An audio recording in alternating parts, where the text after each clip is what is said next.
Assalamualaikum warahmatullahi wabarakatuh. Kami kelompok osiloskop dan frekuensi kontak.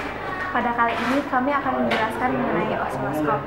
Osiloskop merupakan alat yang digunakan untuk mengukur frekuensi gelombang pada rangkaian elektronika. Di depan kami ini terdapat sebuah osiloskop.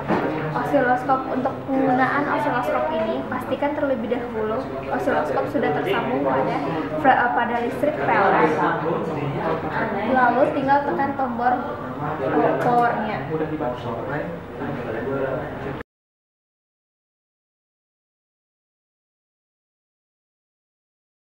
Pada osiloskop terdapat satu buah tombol temper diff sebagai skala pengukuran kecepatan gelombang pada osiloskop, dan dua tombol Volcker diff sebagai skala pengukuran tegangan pada osiloskop.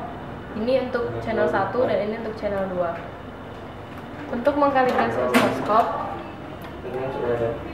terlebih dulu pasangkanlah probe channel 1. Di sini terlihat ada gel yang di sini berfungsi untuk melindungi dari penyakit ini. Kemudian probe untuk channel 2.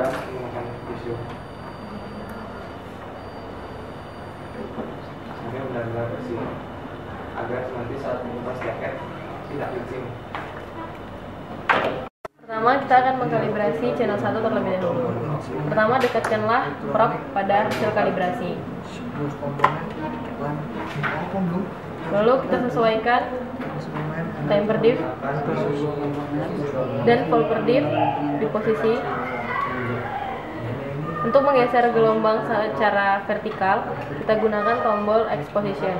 Sedangkan menggeser gelombang secara horizontal, kita gunakan Y position.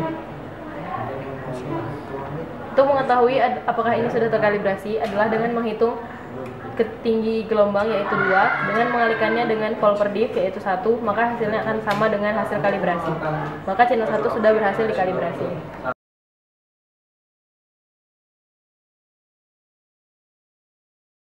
Selanjutnya kita akan mengukur tegangan peak to peak.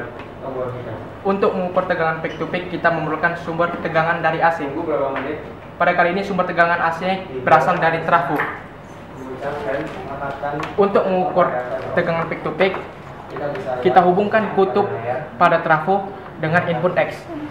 Pada kali ini input X yang kita gunakan berasal dari channel 1.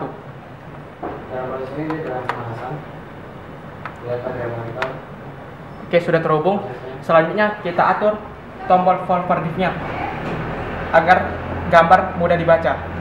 Kita tunggu beberapa menit agar pemanasannya sempurna dan melekatkan pada fiber optik. Oke, Volcker diff-nya kita atur ke 5 volt.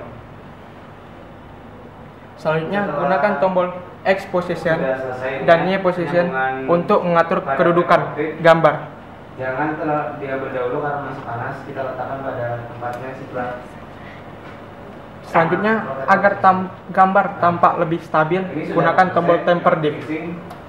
Nanti akan bunyi bip. Temper diff-nya kita atur ke 5 volt. Dia sudah selesai. Nah, udah bunyi. Kita tunggu beberapa detik lagi. Selanjutnya, untuk mengukur tegangan peak to peak-nya, kita dapat mengalihkan tinggi gelombang dengan Volcker diff.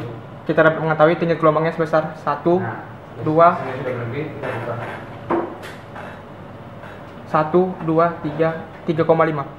3,5 dikalikan dengan nilai Volcker diff yaitu 5 dapat dihasilkan sebesar 17,5 volt. Berarti kita dapat mengetahui tegangan peak to peak-nya itu sebesar 17,5 volt.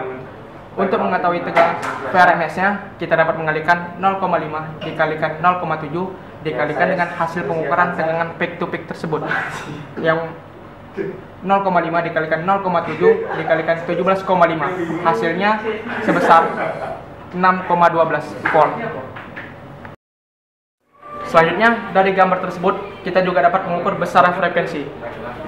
Sebelum kita mengetahui besar frekuensi, kita mencari dulu periode tersebut. Periode dapat kita cari dengan mengalihkan panjang gelombang dikalikan dengan nilai dari temper diff. Panjang gelombangnya dapat kita ketahui sebesar 1, 2, 3, 4. Sedangkan temper diff-nya sebesar 5 milisecond. Dengan begitu kita dapat mengetahui panjang periode 4 dikali 5 milisecond sebesar 20 milisecond. Selanjutnya, untuk mengetahui nilai frekuensinya, yaitu dengan membagikan nilai 1 per periode. Kita dapat mengetahui tadi saat periodenya sebesar 20 milisecond. 1 per 20 milisecond menghasilkan nilai sebesar 50 Hz. Dari hasil perhitungan tersebut, kita dapat mengetahui besaran frekuensi pada gelombang tersebut sebesar 50 Hz. Selanjutnya, kita akan melihat dua gelombang sekaligus secara bersamaan pada layar dengan cara menghubungkan channel 2 pada kutub trafo. Setelah itu, tekan tombol chop. Tombol chop dapat kita lakukan dengan cara menekan tombol dual dan edge secara bersamaan. Dapat kita lihat ke layar, terdapat dua gelombang yang dapat kita lihat sekaligus secara bersamaan. Kemudian, untuk menyatukan dua gelombang tersebut, kita dapat menekan tombol dual. Dapat kita lihat ke layar, dua gelombang tersebut menjadi satu dan menghasilkan satu gelombang.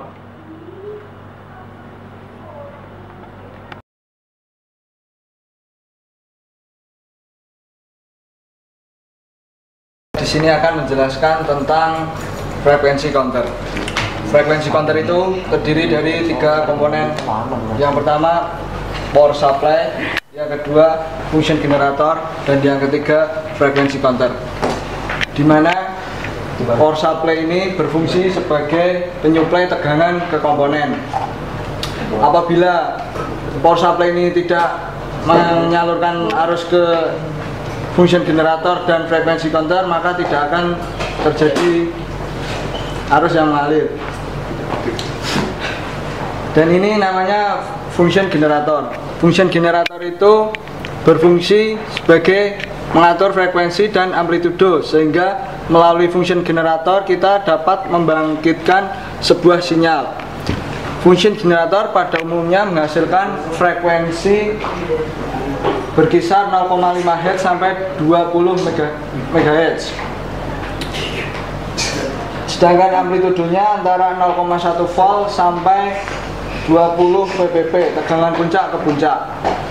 Dan yang ini namanya frekuensi counter. Frekuensi counter itu tersendiri adalah suatu alat atau instrumen elektronik yang dipergunakan untuk mengukur suatu frekuensi. Fungsi dari frekuensi counter ini adalah untuk mengatur frekuensi keluaran dari suatu alat. Frekuensi dapat mempermudah untuk menghitung frekuensi sinyal yang masuk.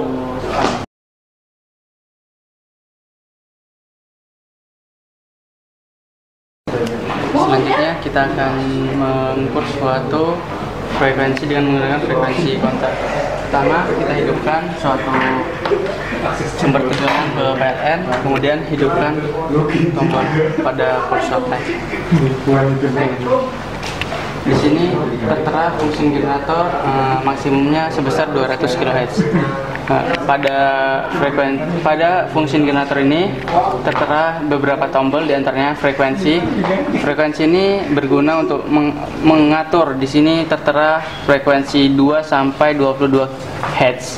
Kemudian range gate berfungsi untuk mengatur besaran atau ukuran pada frekuensi ke range gate. Contohnya pada frekuensi 10 di sini tertera 1 kHz, maka besaran akan dibaca sebesar 10 kHz. Kemudian di sini ada suatu tombol untuk mengukur suatu gelombang. Di sini ada gelombang analog, gelombang gergaji, dan gelombang digital. Selanjutnya, amplitude ini berfungsi untuk mengatur besaran. Di sini tertera maksimal hanya 20 volt. Oke, selanjutnya kita akan mengetahui beberapa tombol pada frekuensi counter. Di sini frekuensi counter tertera sebesar 10 MHz.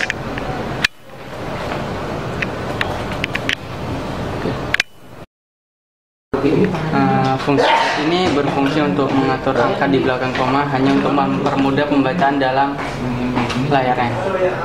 Oke, selanjutnya pada function frekuensi counter ini ada beberapa fungsi. Itu pertama untuk mengukur frekuensi, periode, rasio, time, count, dan check. Oke, selanjutnya kita akan mengukur sebuah frekuensi. Pertama, dapur pada analog inputan kita masukkan, atur tombol ke analog. Nah, selanjutnya pada output fungsi generator kita masukkan probe ke 20 volt khusus untuk gelombang analog. Kemudian jangan lupa atur ke gelombang analog. Ada di sini. Lah kan aku bilang ini sudah bisa ngapa? Frekuensi. Ih, kamu sakit ya sama Baca itu susah nggak tuh? Ada kasar kan? Susah apa? Mengapa? lu marah aja. Selanjutnya pada TTL ini untuk mengukur suatu gelombang frekuensi gelombang digital, kita rubah ke TTL, masukkan inputan, lalu output kepada TTL. Jangan lupa pada tombol ini kita atur ke digital, atur frekuensi.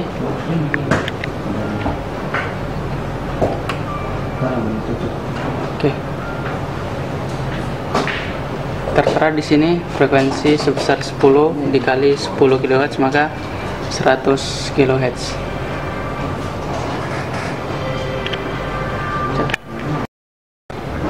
Pada rangkaian frekuensi counter ini, jangan sekali-kali pada output fungsi generator jangan kita masukkan probe ke sebuah grounding. Itu akan mengakibatkan merusak komponen-komponen elektronik pada frekuensi counter.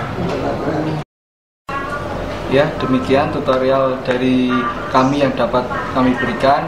Atas perhatiannya kami ucapkan terima kasih. Assalamualaikum warahmatullahi wabarakatuh.